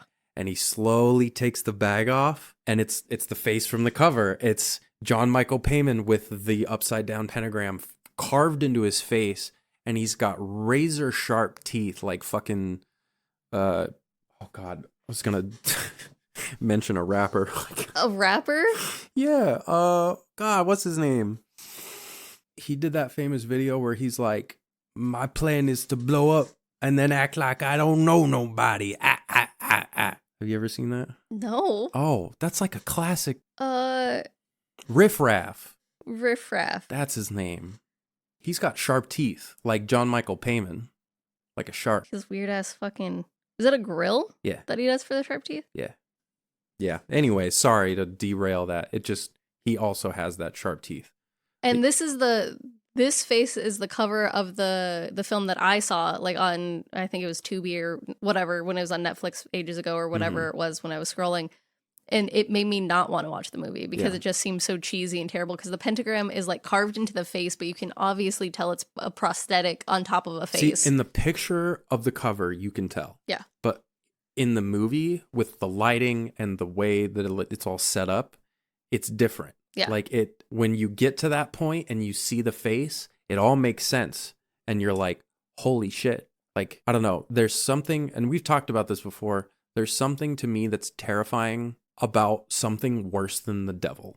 Yeah. Which I think the only other, and I love that they used the last name Payman, because the only other mention of that kind of deity, Payman, is in Hereditary. Yep. And it's the king of hell and it's something to do with King Solomon, and there's a whole thing about it, and I don't know enough about the lore to talk about it. But like that concept that like there is something more evil than the devil is like terrifying. Which like also makes sense though, because if you look at biblical fandom lore, like the devil or Lucifer is a fallen angel who fell to hell, right? But hell, and it was seemed in charge of it beforehand. Exactly, like, and that's what John talks about when he's like, "Oh yeah, he got his wings clipped and got sent down there. Who do you think was there before?" And it's like, no, that's fair. Yeah, he's like, just been sleeping. So. But yeah, so I love the fact that they like kind of tie all that in. Yeah, fucking terrifying. He like doesn't like scream at her, but does that like it's a distorted like screech of something primordial, and he's like leaning human. He's like leaning forward, and like his face looks as if he's yelling because his mouth is open, and he's like but yeah, and she like backs out of the room, and down the hall there's Price being like, "Hey, remember I got you, I promised on my life or whatever, right?" Haha. And then like mime shooting himself, and then it does actually like blow the back of his brains out. He's like, I can't remember, he says something like, as long as you remember my name or something, like something weird. But when they were talking earlier, she asks him if something was real, and he's like, "Oh, I swear it on my life," or like, "I'll protect you with my life," or something. Yeah. And he repeats that before shooting himself. And then he puts he like makes the finger guns and puts it in his mouth, but then like when he moves his thumb to pull the trigger, you actually like his fucking brains get blown out. Yeah, and he falls to the ground. He doesn't. He stands there, and he has blood gushing out of his nose and mouth. Oh, that's right. Yeah. The photo of her, like she runs away to the back door, and the photo of her and her dad is like stamped there, like, "Bitch, I already told you, you're gonna handle this. You think you're gonna fucking leave?" Yep. Like a warning. Well, and then like her her dad... She gets another call. Yeah, her phone rings again from her dad saying they're coming and she needs to get ready. Like, she has to stop them. The thing is like, at this point, you're like, that's not your fucking dad. Why are you listening to the voice? Yeah. And I guess, like, it's only been a year since her dad died, it sounds like. So it's still very fresh and raw, and, like, just hearing his voice probably, like, stirs something in you. But it's just like, bro, you're dealing with who the fuck knows what. You've been seeing crazy shit tonight. You don't think that thing is trying to fuck with you? Exactly. Yeah. Especially, maybe it's just because I'm, like, into the paranormal and stuff. Like, mimics are a thing. Yeah. And they know how to get to you. See, this was 2014. Just enough after the early 2000s to where we started getting into, like, some of the other shit that we're, like, kind of, you know, still using or into today.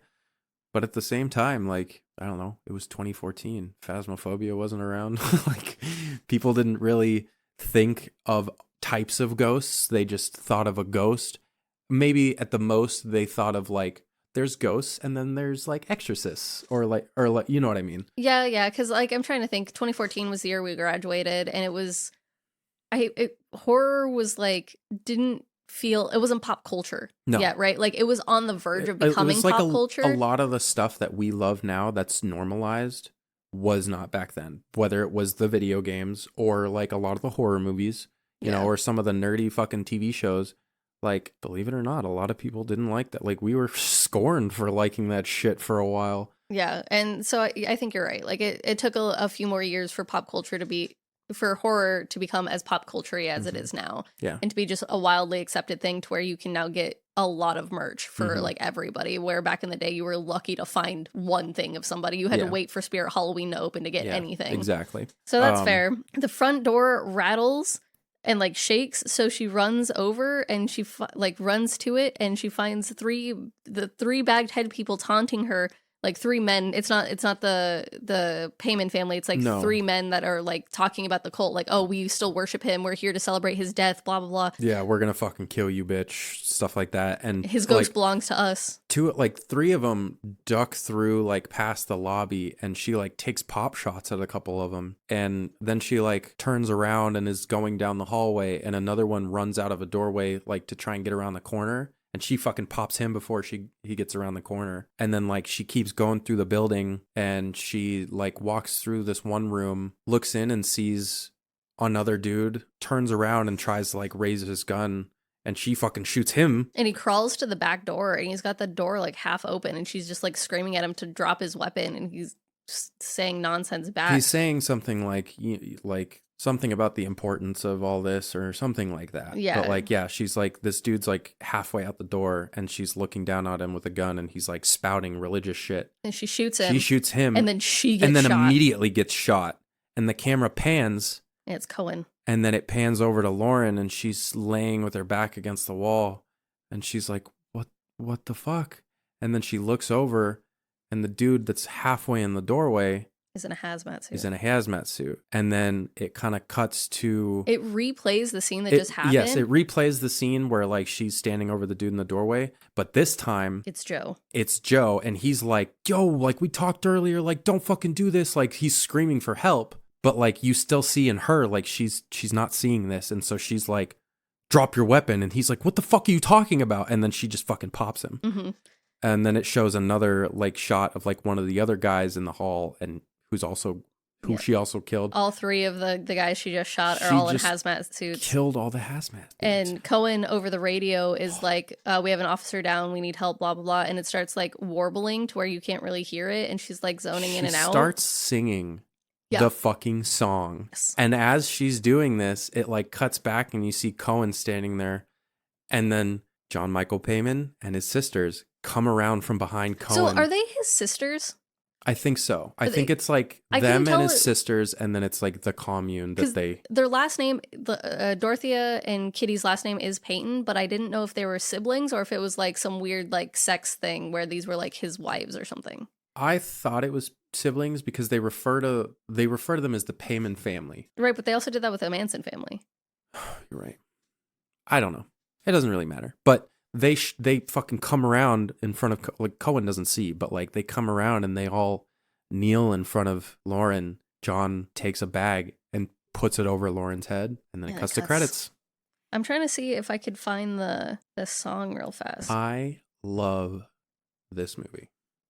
I think it was definitely like blew my expectations out of the water the first time I watched it. Because again, like you come across it and you're like, this might suck.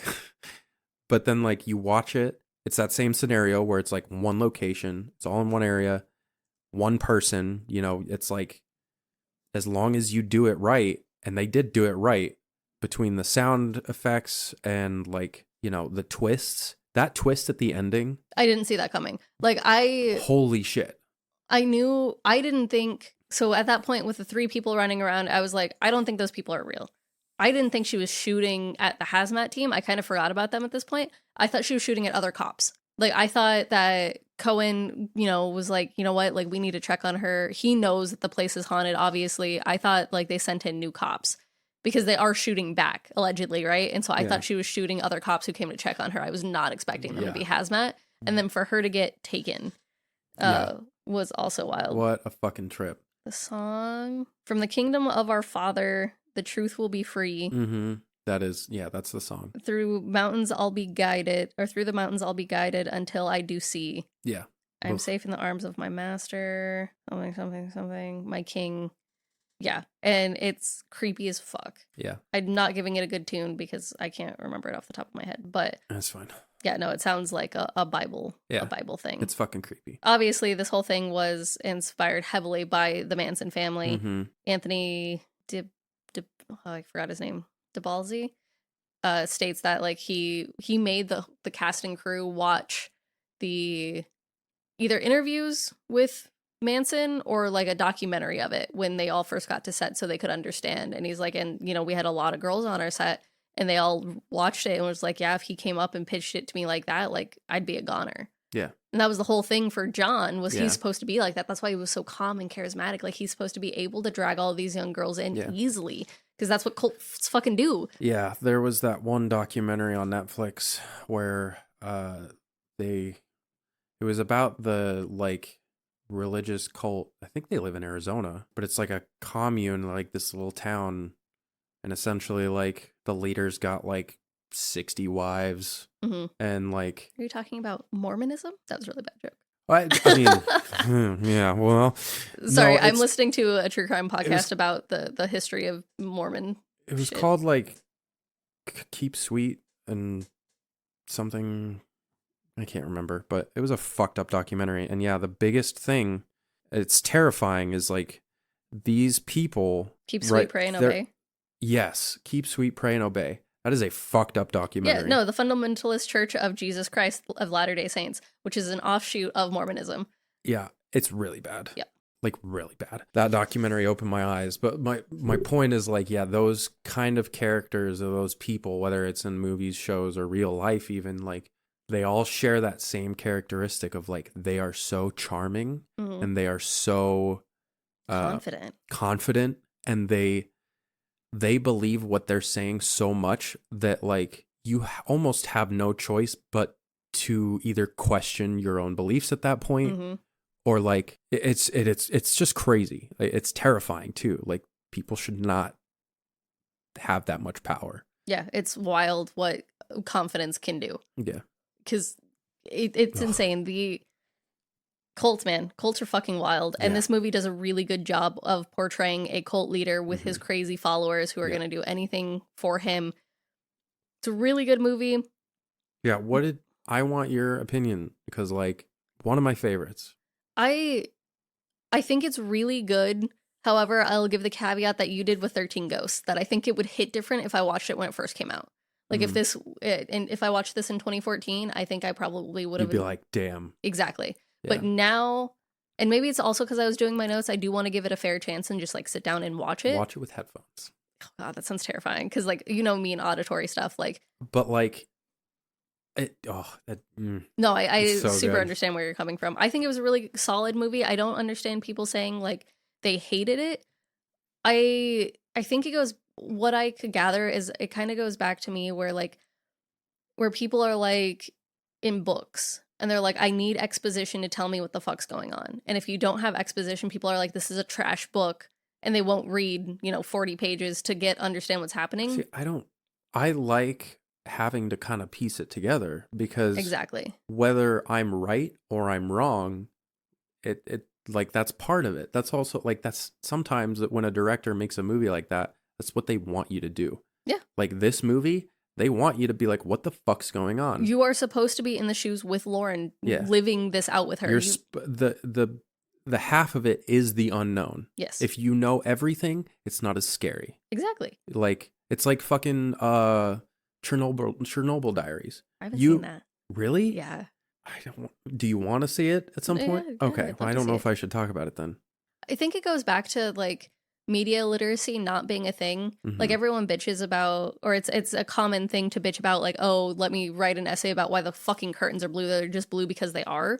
But it's just like, no, the whole reason you had those assignments in school is to be able to think critically and understand what was happening. It wasn't to like actually say why the curtains were blue. It was like, what were the choices making to understand a story? Yeah. And I feel like we've lost that quite a bit for someone to like go into this movie and have a director trust their audience and trust the process of like, almost all of your questions are going to get explained at the end of the movie, but no one's willing to trust someone else to walk them through a story anymore. Well, and that's the thing too, is when a director does that and they really just say, no, my viewers are smart. They're not idiots. I don't need to feed them everything. I'm going to design this story the way I want, and it's going to be shrouded in mystery. That to me, I think it's great. It's fantastic. It's the best. And we talk about this with Einsman as well, of like, you get led in and you just deal with what's happening. You just have to accept the fact that you're not going to understand what's happening until you kind of do understand what's happening. And I love that. I'm such a big like not sci-fi, like a fantasy reader. And I fucking hate when you get like 20 fucking pages of like, this is the lore and blah, blah, blah. And you're following characters who would not need it to be explained because they live in this world. It's like, you know that J.R.R. Tolkien and fucking, oh God, Martin, whoever did the movies. Whoever Idea. directed the movies. The director for the Lord of the Rings movies decided that Tom Bombadil did not deserve to be in the movie, because you know why? They go to Tom Bombadil's house in the first book and he just fucking dances around for a while. It's useless. Yeah. You're like, just get to the part where they're going to meet Aragorn. But no, you go meet fucking Tom Bombadil. Shit like that. Yeah, there's things where just people can't trust their audience anymore. And so they feel like they can't trust their audience anymore. So they can't do these like ambiguous stories because people get upset. And like, I just made you watch my favorite movie and it has a very shitty ending. It doesn't have a resolution. And I love shit like that, where it's just like, you get to decide what happens. You get to headcanon this. And in this story, like, it does that to a point of being like, you get to decide how much of what she saw was real, how much of it was a haunting, and now she's fucking taken by the devil. Yeah. Or, the king of hell. I'm sorry, not the devil. The king of hell. And it's just... It's fantastic. Those kinds of stories are the best. Well, yeah. Pretty much anything, video game-wise, movies, TV shows, anything that I've watched where, like, the director, writer, producer, whatever, trusted the audience, it's so much better. Because, like... There's those extra layers. You're not just getting fed everything. You're not just sitting there like, okay. Like, when you give your viewers or readers context clues or like, hints to build the scene instead of just describing the scene, it allows you to form your own picture of the scene better than like, and I get like some writers, some directors, producers, whatever, they have such a specific vision that they want it portrayed that way for everyone, right? You also can't do that, no matter how hard you try, because everyone is different. They will always have their own specific views on it, no matter what you do. And so, like, you might as well just lean into that and just let it be more about, like, the individual person's experience versus, like, I want to make a crowd full of people in a movie theater happy. Does that make sense? Yeah, no, you cannot make a movie, book, media. You cannot make media for everyone. You need to make your media the way you want it, and the right people will fucking find it. And that sucks, but it's true. Yeah. If you try to conform your content for other people, it's probably going to be shit. I would rather have a cult following than it be so watered down that the masses enjoy it. Yeah. It's like, I don't give a fuck that Black Christmas isn't the biggest fucking Christmas horror movie of them all, but like, The more I talk to people about it, though, a lot of people like it.